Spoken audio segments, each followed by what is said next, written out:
तो चुनाव के एक हफ्ते पहले आपको 10,000 रुपए भेज रहे हैं। 20 सालों से भेजे आपको, भेजे 20 सालों से रोजगार की बात की, आपकी बच्चियों को पढ़ाने की बात की, उनकी सुरक्षा की बात की कि आज इतना अपराध हो रहा है बिहार में, खास तौर से महिलाओं के खिलाफ, कि बाहर जाने से डर लगता है। ये बात की किसी ने आपसे? बातें छोड़िए, कभी आपके घर आए ये बड़े प्रधानमंत्री जी, मुख्यमंत्री जी, गृह मंत्री जी कभी गांव में आए हैं? कभी आपसे पूछा है कि गुजारा कैसे कर रही हो? मंच पे खड़े होके कहते हैं बताओ कितने करोड़ रुपए दूं मैं बिहार को। मैंने देखा उनका भाषण, 50 करोड़ दूं, 75 करोड़ दूं, ये सवाल पूछ रहे हैं। अरे 20 सालों से तो एक फूटी कौड़ी नहीं दी, 20 सालों से कुछ नहीं किया। आज चुनाव आ रहा है, कह रहे हैं 50 करोड़ 75 करोड़ देंगे। आपकी परिस्थिति समझते भी हैं, यहां आप गुजारा कर कैसे रहे हैं? पूछा इन्होंने? आपकी सारी संपत्ति अपने दोस्तों को दे दी है।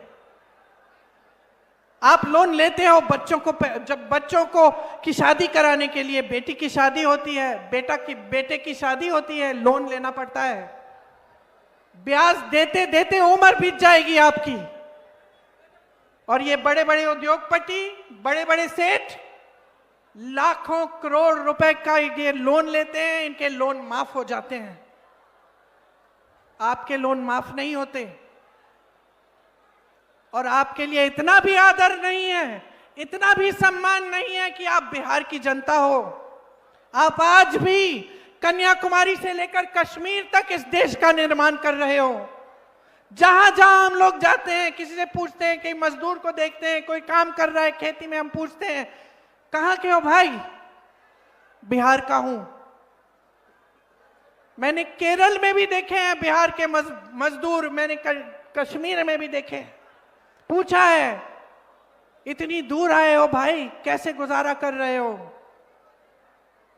देश का निर्माण आज भी आप कर रहे हो।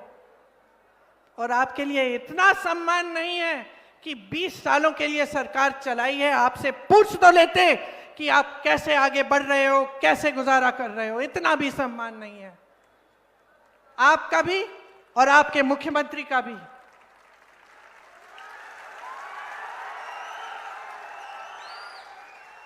आपने कहा प्रमोद जी कि यहाँ की सरकार दिल्ली से चल रही है। सच बात है, इनके मंच देखिए, इनके मंचों तक पे इनको नहीं बुलाते, नीतीश जी को नहीं बुलाते। और प्रधानमंत्री जी भाषण क्या देते हैं कि कांग्रेस पार्टी के पोस्टर पे तेजस्वी जी की फोटो छोटी लगी है, या फिर आरजेडी के पोस्टर पे राहुल जी की छोटी फोटो लगी है। आप बताइए, देश के प्रधानमंत्री हैं और कोई काम नहीं है कि पोस्टरों को देख के लोगों की फोटो नापे? देश के प्रधानमंत्री हैं, हर जगह जाके कहते हैं कि वो विपक्ष के नेता अपमान कर रहे हैं। बंगाल में अपमान किया, केरल में अपमान किया, यहां आकर बिहार में कहते हैं कि हम आपका अपमान कर रहे हैं। क्यों? क्या अपमान कर रहे हैं हम? आपके अधिकारों की बात कर रहे हैं हम आपके रोजगार की बात कर रहे हैं, हम आपकी मजबूती, आपके सशक्तिकरण की बात कर रहे हैं, और ये उनके लिए अपमान होता है। हम कहते हैं, सच्चाई बोलते हैं आपके सामने। कल राहुल गांधी जी ने दिखाया आपको, हरियाणा में पूरी सरकार चोरी कर ली। 25 लाख वोट फर्जी, 25 लाख सरकार चोरी की, वोटों की चोरी की। इससे आपको क्या फर्क पड़ता है? आप बताएं मुझे। आपके अधिकार कमजोर होते हैं। ये संविधान जिसके लिए आपके पूर्वज लड़े, जिसके लिए महात्मा गांधी लड़े, जिसके लिए मेरे परिवार के सदस्य शहीद हुए, उस संविधान को कमजोर करने की बात है। आज इतना इनका अहंकार इतना बढ़ चुका है कि आपके वोटों का भी सम्मान नहीं कर रहे। 65 लाख वोट आपके काटे हैं बिहार में, 65 लाख वोट। और मैं दावे के साथ कह सकती हूं कि अगर ये चुनाव निष्पक्ष होगा तो आप इनको खदेड़ने वाले हैं, निकालने वाले हैं और एक नई सरकार लाने वाले हैं। एक ऐसी सरकार जो आपका सम्मान करती है, जो महिलाओं के लिए काम करती है, जो इनका इस्तेमाल नहीं करती अपने वोट के लिए, अपनी सत्ता के लिए, जो आपको फुसलाने का, आपको झूठ बोलने का काम नहीं करती। एक ऐसी सरकार लाओ जिसे वोट चोरी करने की जरूरत नहीं है। इतने सालों से हमारा देश आजाद हुआ, सबसे बड़ा अधिकार, सबसे बड़ा औजार, सबसे बड़ी शक्ति आपको वोट की मिली। ये वही शक्ति है जिससे नेता कांपते हैं। मैं नेता हूं, मैं बता रही हूं आपको, मैं जानती हूं चुनाव का समय आता है, सब चौकन्ने हो जाते हैं, सब जाग जाते हैं कि भैया चलो पब्लिक के सामने हाथ जोड़ो और पब्लिक से मांगो वोट। है कि नहीं? है कि नहीं? क्यों? क्योंकि शक्ति पब्लिक के हाथों में है, शक्ति आपके हाथों में है। जानते हैं हम काम नहीं करेंगे तो पब्लिक हमें निकाल देगी, हम सब जानते हैं, हम सब जानते हैं। लेकिन ये जो एहसास है ना, ये जो भाजपा के नेता हैं, ये इनके मन में नहीं है ये एहसास, ये भूल गए हैं ये बात। क्योंकि इन्होंने चुनाव के समय हमेशा आपका ध्यान भटकाने का काम किया है। मैं यूपी में फिरोजाबाद में एक महिला के घर गई, ऐसे ही मोहल्ले में मैं गई थी, महिला के घर चली गई। आप सुनो बहन, ये जरूरी बात है आपके लिए। उसके घर गई, वो कांच की चूड़ियों का काम करती थी, तो कांच की चूड़ियां पड़ी थी, बना रही थी, सेक रही थी उनको। मैंने पूछा ये तुम्हारे बच्चे हैं? हाँ, 3 बच्चे थे। तो मैंने कहा बहन पाठशाला नहीं जाते, पढ़ाई नहीं करते, दिन में घर पे है? कहती है नहीं, यहाँ कोई पाठशाला नहीं है ठीक ढंग का। फिरोजाबाद के बाहर का गांव है, शहर की बात नहीं कर रही मैं। ठीक है, पाठशाला नहीं है। फिर मैंने पूछा पानी आता है? कहती है टूटी लगी थी यहाँ गली में, पानी नहीं आता। फिर मैंने पूछा बिजली? कहती है खंबा लगा था कुछ सालों पहले, बिजली नहीं आती, 1-2 घंटे आ जाती है, उसी में काम चला लेते हैं।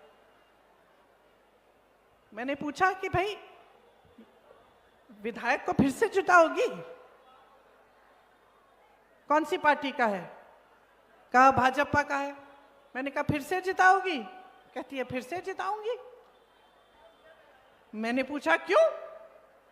कहती है क्योंकि ये ना भाजपा के जो कार्यकर्ता हैं, ये हमारे घर आए थे, हमारे साथ प्रार्थना की, हमारे साथ दुर्दुरिया किया और हमसे शपथ खिलवाए हैं कि हम धर्म के नाम पर इनको वोट देंगे। समझ रहे हैं आप बात? काम पे नहीं, न पानी था, न बिजली था, न पाठशाला था, कुछ नहीं था।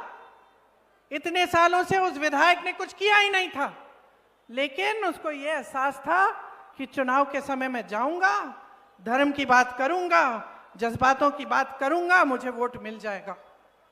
तो क्या हुआ? उसकी आदत बिगड़ गई। छोटे से बच्चे की आदत बिगड़ जाती है माता जी, है कि नहीं? अगर बच्चे को टोको नहीं, उसको समझाओ नहीं, आदत बिगड़ जाती है। इसीलिए हम जो माँ हैं, हम बच्चों को टोकते हैं, कुछ गलत काम कर लिया डांटते हैं कि सीखे, कि दोबारा ना करे इसे। तो उसी तरह से एक समय में जनता टोकती थी, डांटती थी। मैंने खुद देखा है, अपने पिताजी के साथ देखा है। मैं कल सभा में बता रही थी, 10 साल की थी या 12 साल की थी, पिताजी के पीछे पीछे अमेठी में थी, गांव चली गई, ऐसे कस के डांटा उनको। एक महिला ने कस के डांटा कि तुम राजीव भैया तो हो हमारे, अच्छे लगते हो हमें, प्रधानमंत्री होगे, लेकिन हमारे यहाँ आपने बोला था नल लगाओगे, नल नहीं लगाया अभी तक, हम दोबारा वोट नहीं देंगे आपको। समझे आप?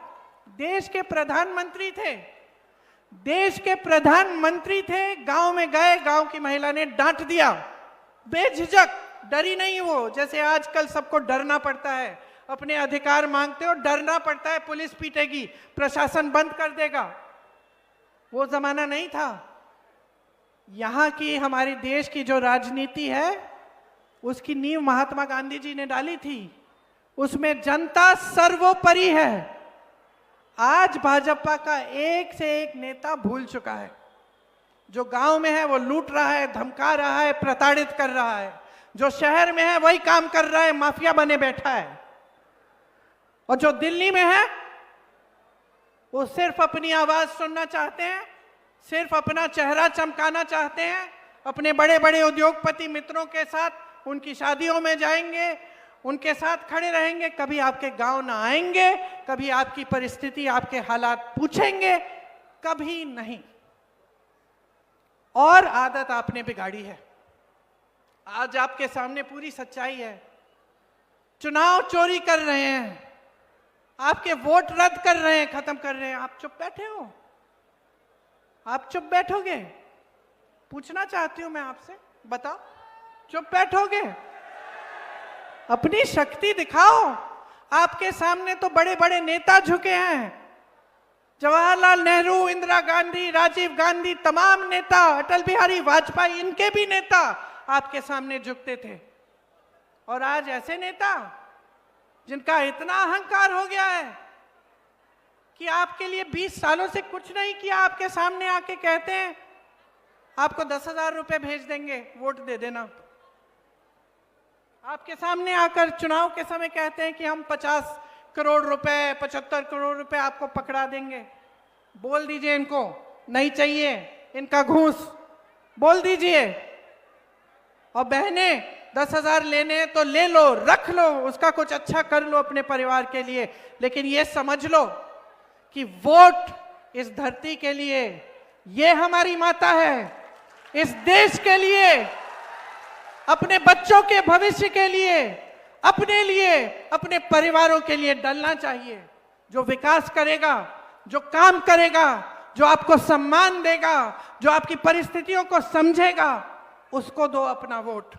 ये प्रधानमंत्री मोदी जी अपने ही संसदीय क्षेत्र वाराणसी में किसी गांव में गए हों तो बताइए। वहां मैं दूर दराज इलाकों में जाती हूं। उत्तर प्रदेश के सोनभद्र इलाके में मैं गई, एक दूर गांव था, बैठी चारपाई थी, एक महिला निकली, बुजुर्ग महिला थी, और उसने मुझे क्या कहा, बेटी तुम्हारी दादी जी आई थी, मैंने खीर खिलाया था।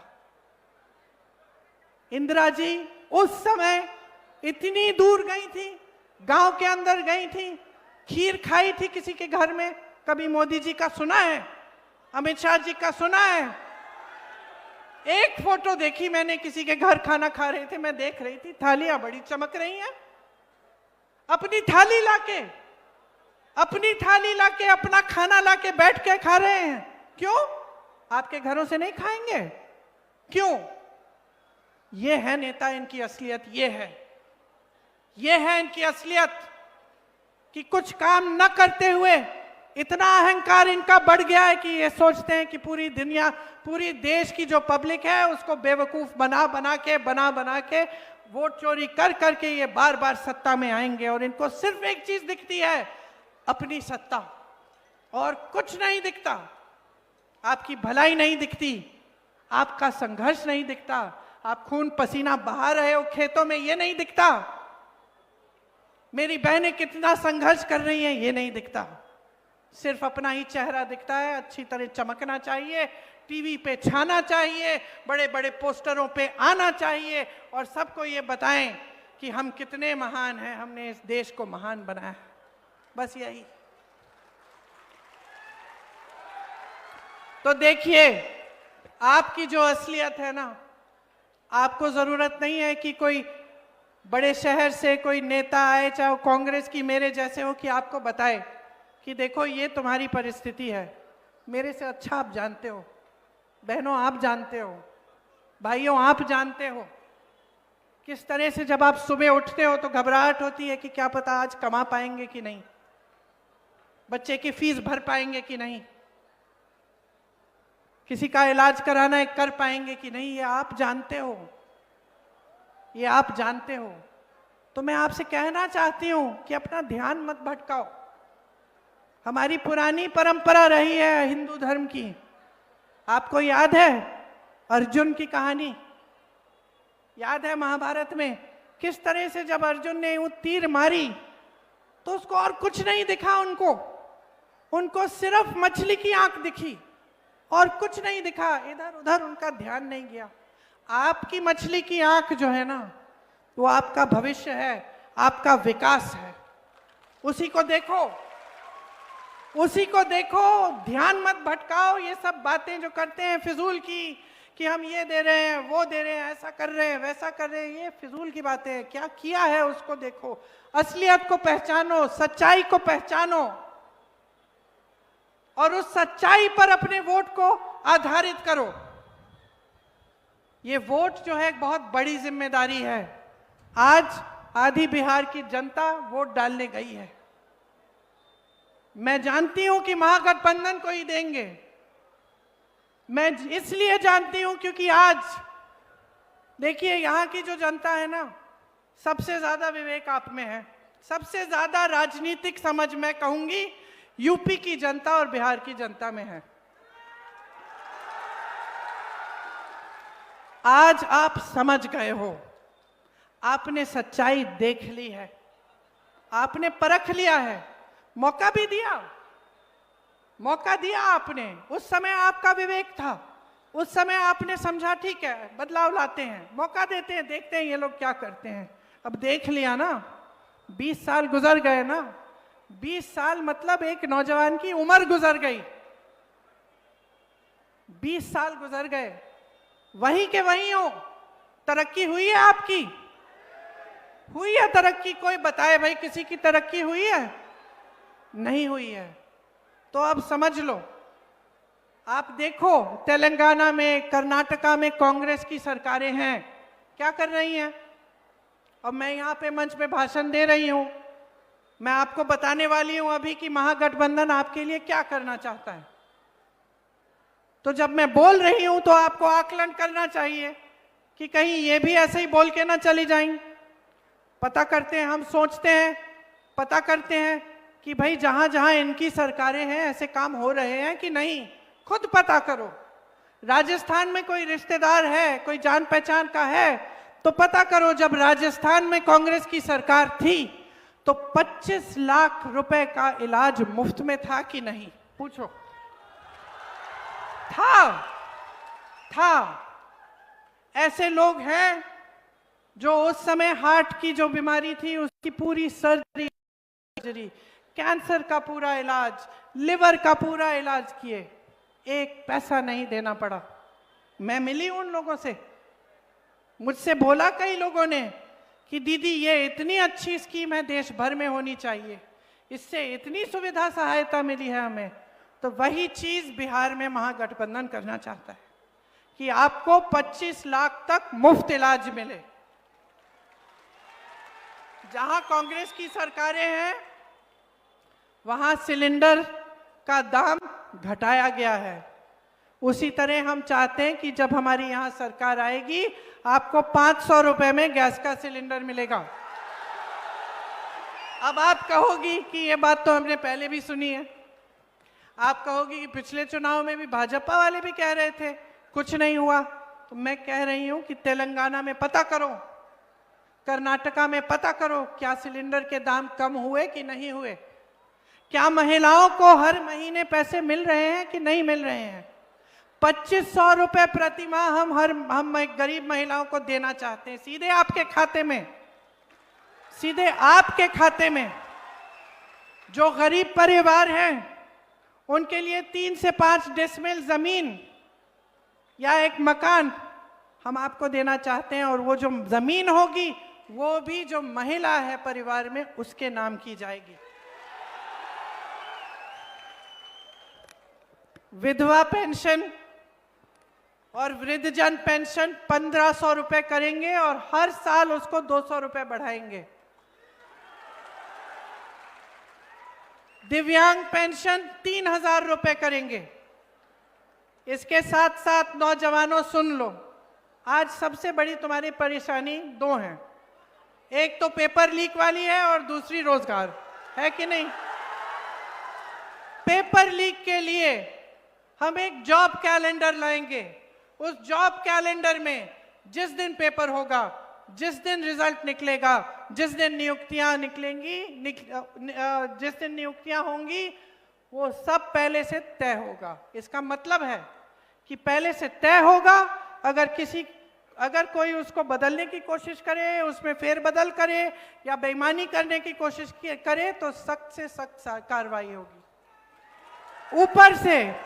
ऊपर से जो एग्जाम की फी है वो रद्द की जाएगी, मतलब निशुल्क होगा आपका एग्जाम का फॉर्म, निशुल्क। आप परीक्षा केंद्र में जाओगे तो आने जाने के लिए जितना खर्चा पड़ेगा वो भी आपको मुफ्त होगा, आपको दिया जाएगा। ये जो 3 साल की डिग्री आज आप 6-7 सालों में कर पा रहे हैं, उसको हम 3 साल की डिग्री आप 3 साल में करोगे। ये चाहते हैं हम आपके लिए।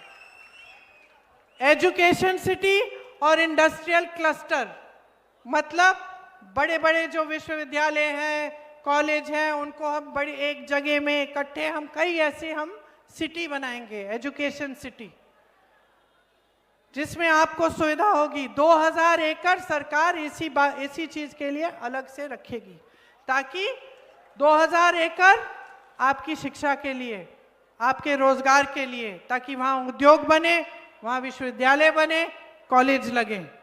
आज की सरकार क्या कर रही है?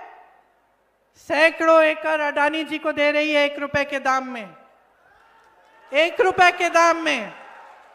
आप सोचो, अगर सरकार आपको दे देती कुछ एकड़ 1 रुपए के दाम में, तो क्या आप भी अपना भविष्य बना सकते थे? अडानी जी के पास तो वैसे भी हजारों करोड़ रुपए हैं, और सैकड़ों एकड़ जमीन लेके क्या करेंगे? समझ लीजिए आपके पैसों का क्या हो रहा है, आपके हाथों से निकाले जा रहे हैं। कांग्रेस की एक एक सरकार एक काम करती है, आपके पैसे वापस आपकी जेब में डलवाती है। इसी तरह से नौजवानों, आपके लिए सरकारी नौकरियां जो आज खाली पड़ी हैं, जो सारे पद खाली पड़े हैं, वो भरे जाएंगे, आपको नौकरियां दी जाएंगी। जो गरीब से गरीब परिवार हैं, जिसमें ऐसे परिवार हैं जिसको एक भी रोजगार नहीं है, उनके लिए हम रोजगार, कम से कम एक रोजगार दिलवाने का प्रयास करेंगे। और भी हैं, पढ़ के सुनाती हूँ। सरकारी जो कर्मचारी हैं वो सुन लें, आपका ओपीएस आपको मिलेगा, पुराना पेंशन आपको मिलेगा। संविदा कर्मियों और आउटसोर्सिंग पर कार्यरत कर्मचारियों को स्थायी बनाया जाएगा, मतलब आपको स्थायी नौकरी दिलवाई जाएगी। और मेरी बहनें, आप में से जो, अच्छा उस पर आप वापस आती हूँ, मैं पहले मैं नौकरियों का बता देती हूँ। हर विधानसभा में स्थानीय रोजगार का बढ़ावा देने के लिए 10 करोड़ रुपए दिए जाएंगे, ताकि आप वहीं पे अपनी विधानसभा में ही आपको रोजगार मिल पाए। किसान भाइयों के लिए एमएसपी की गारंटी मिलेगी, मतलब न्यूनतम समर्थन मूल्य आपको मिलेगा। मंडी की व्यवस्था बनेगी। मनरेगा में आपको 300 रुपए प्रतिदिन मिलेंगे, और काम के दिन 2 गुना कराएंगे हम। समझ गए? मनरेगा की जो स्कीम है वो कांग्रेस पार्टी ने शुरू की थी, और जब शुरू की थी तो भाजपा ने विरोध किया था, और जब कांग्रेस की सरकार थी तो मोदी जी भाषण देते थे कि इसमें पैसे व्यर्थ नहीं होने चाहिए। अब मजबूरी में वो स्कीम बंद नहीं कर पाए, लेकिन उस स्कीम को उन्होंने बढ़ाया नहीं है ठीक ढंग से। तो हम कह रहे हैं कि हम मनरेगा को बढ़ाएंगे, आपको 300 रुपए प्रतिदिन देंगे और काम के दिन 2 गुने करेंगे। आपको 200 यूनिट बिजली मुफ्त में मिलेगी सरकार की तरफ से। पंचायती राज और नगर निकायों में ईबीसी आरक्षण 30% और दलित आरक्षण 20% किया जाएगा। अति पिछड़ा वर्ग अत्याचार निवारण अधिनियम बनाया जाएगा, जिससे आज जितना अत्याचार आप पर हो रहा है उसको रोकने का काम हो। आज अपराध अगर बढ़ा है तो सबसे ज्यादा पिछड़े वर्ग, अति पिछड़े वर्ग और दलितों पर और महिलाओं पर बढ़ा है, अल्पसंख्यकों पर बढ़ा है। 3 गुना हो चुका है। इसको रोकना है और जो आपका प्रतिनिधित्व है वो आपको मिलना चाहिए।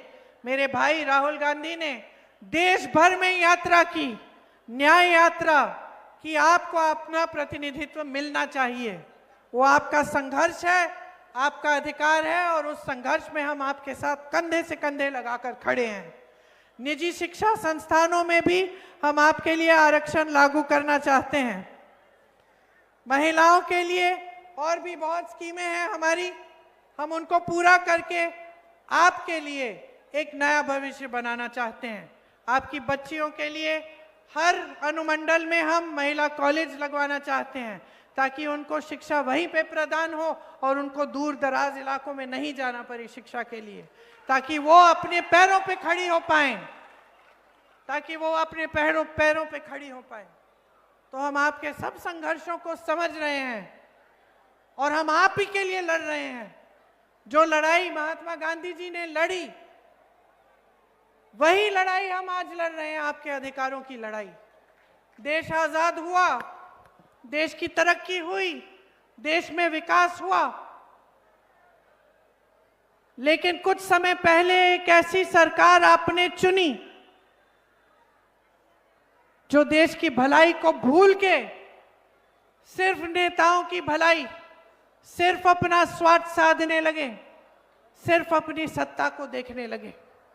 तो अब समय आ गया है बदलाव लाने का, समय आ गया है अपने भविष्य को बनाने का, समय आ गया है इस बिहार की धरती का सम्मान करने का, समय आ गया है इस बिहार की धरती का महत्व समझने का और इसको एक बार फिर बुलंद करने का, ताकि आपका विकास हो, आपका भविष्य बने और आपको ऐसे नेता मिले जो आपके लिए दिन रात एक करके आपके लिए समर्पित हो, आपके लिए काम करें।